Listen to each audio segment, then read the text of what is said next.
Bismillahirrahmanirrahim. Assalamualaikum warahmatullahi wabarakatuh. Selamat berjumpa kembali dengan saya Nuryati, guru bimbingan dan konseling dari SMA Negeri 4 Kota Bogor. Kali ini saya akan menyampaikan materi kelas 12 tentang pilihan karir sesuai tipe kepribadian. Kenapa saya membawakan materi ini? Karena memang sudah kelas 12 tentunya akan menentukan karir selanjutnya setelah lulus SMA. Dan tujuan utamanya itu agar siswa memahami tentang kepribadiannya dan memahami tipe-tipe kepribadian serta pilihan karir yang sesuai dengan tipe kepribadian tersebut. Sebelum kita lanjutkan, kita coba mengapresiasi dulu tentang kepribadian, bahwa manusia diciptakan Tuhan yang berbeda-beda, di mana perbedaan itu untuk saling melengkapi satu sama lain. Dan setiap orang memiliki kepribadian yang berbeda-beda pula.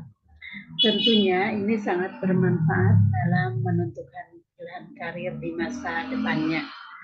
Contohnya dalam satu kelas terdiri dari teman-teman sekelasnya, ada siswa yang pendiam, ada siswa yang kutu buku, ada siswa yang mudah bergaul, justru sebaliknya ada siswa yang sulit untuk bergaul. Nah, masing-masing memiliki kepribadian yang unik, dan di mana perbedaan kepribadian itu akan sangat mempengaruhi terhadap karir di masa mendatangnya. Berbicara tentang kepribadian, sebetulnya kepribadian itu apa?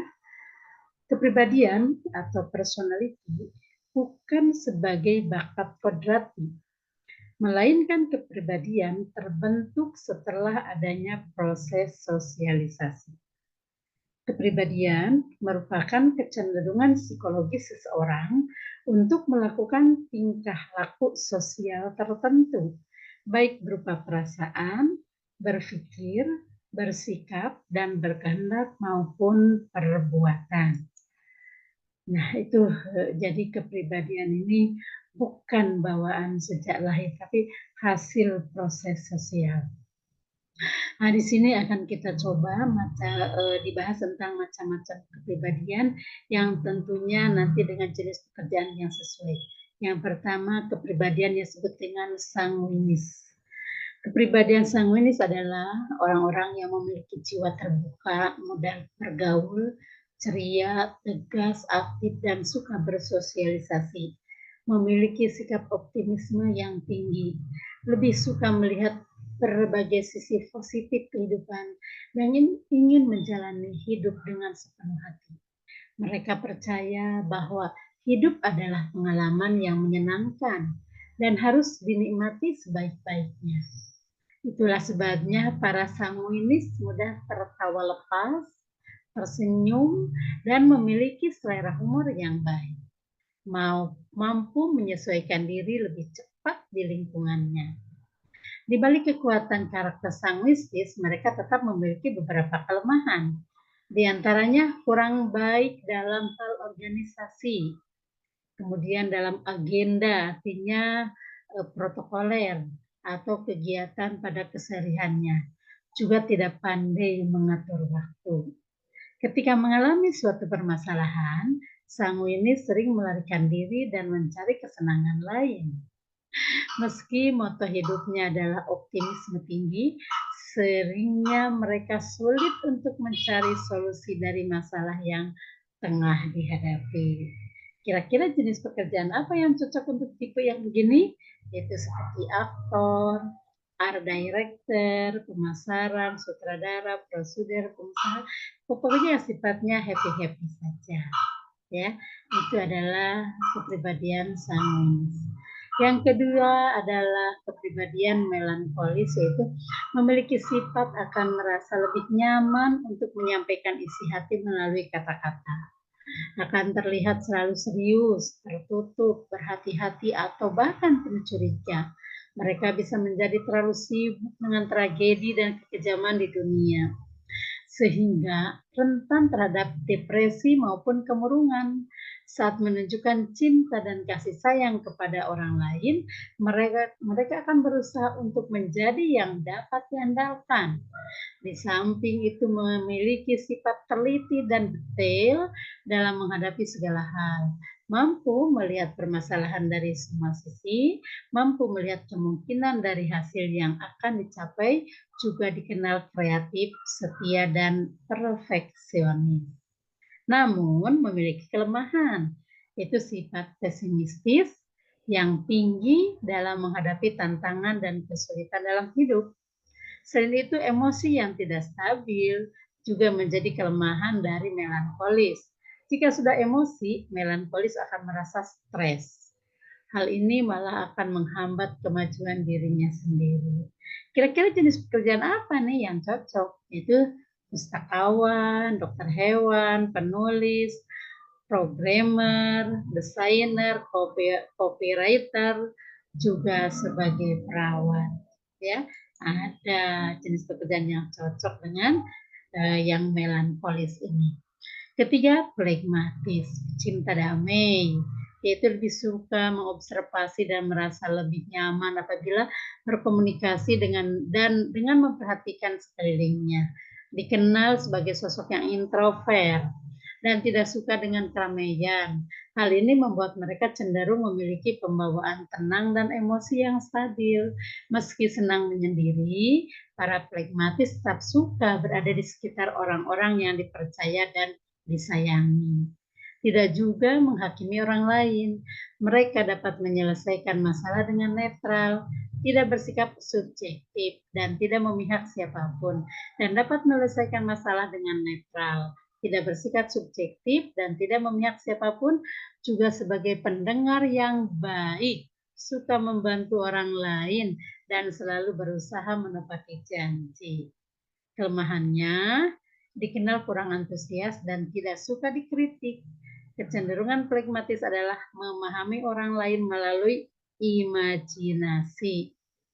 Ya, cenderung memaksakan orang lain untuk sepemikiran dengannya. Egoistisnya tinggi ya. Pekerjaan yang cocok diantaranya guru, psikiater, perawat, HRD, juga pengacara. Ya.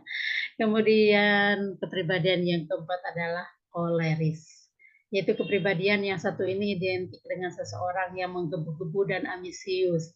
Hal ini yang menjadi kekuatan para koleris dan membuat mereka menjadi sosok dominan, serta mampu memberikan pengaruh kepada orang lain dengan kemampuan komunikasi yang dimiliki. Juga memiliki sifat yang mandiri dan percaya diri tinggi. Juga umumnya memiliki sifat kompetitif. Maka tak heran jika si koleris adalah sosok yang paling menonjol atau dominan di antara orang-orang sekitarnya. Koleris cenderung memiliki sifat kepemimpinan dan optimistis tinggi. Kelemahannya sifat egois, keras kepala, dan suka mengatur orang lain.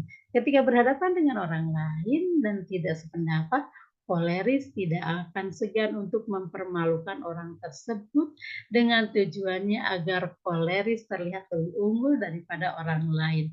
Wow, luar biasa ya.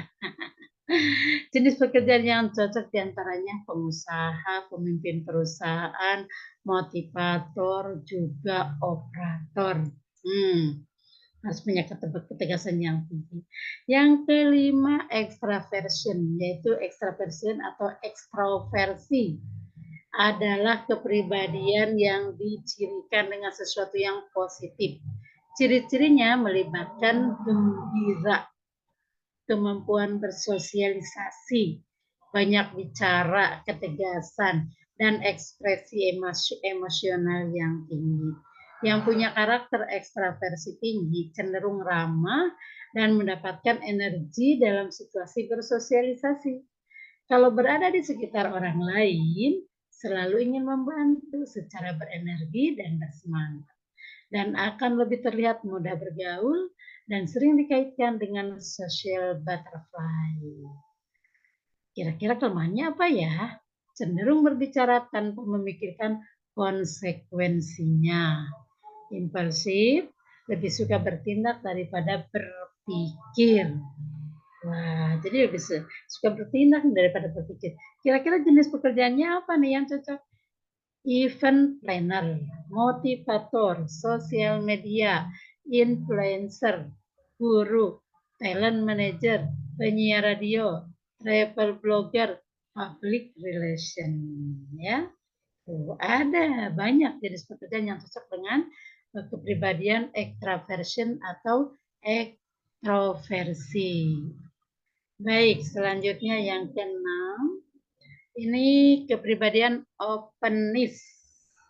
Yaitu ciri kepribadian ini menampilkan karakteristik seperti imajinasi dan wawasan yang luas, memiliki keterbukaan tinggi, cenderung memiliki berbagai kepentingan, ingin tahu tentang dunia dan orang lain, serta ingin mempelajari hal-hal baru dan menikmati pengalaman baru, cenderung lebih suka berpetualang dan kreatif.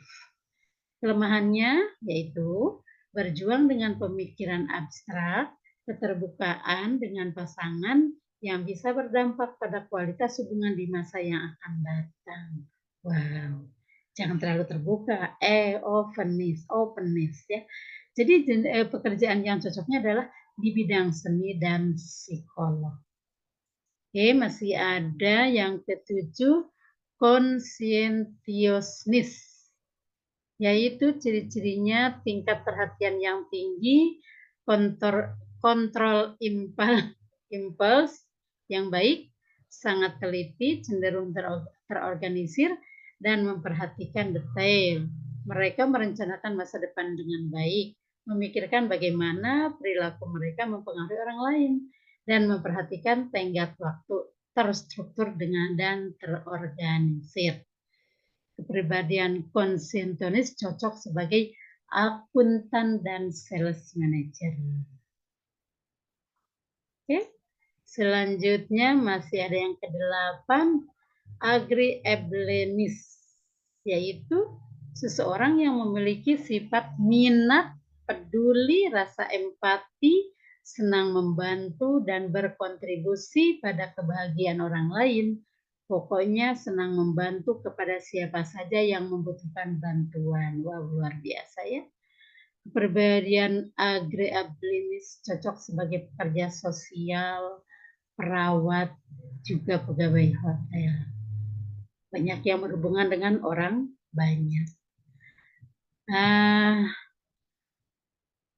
Sepertinya neuroticisme ke-9 sebetulnya ya. Neuroticisme yaitu sifat kepribadian yang ditandai dengan kesedihan, kemurungan, dan ketidakstabilan emosional. Mereka yang mengalami neuroticisme cenderung mengalami perubahan suasana hati, kecemasan, lekas marah, dan kesedihan. Coba kira-kira jenis pekerjaan apa nih yang cocok?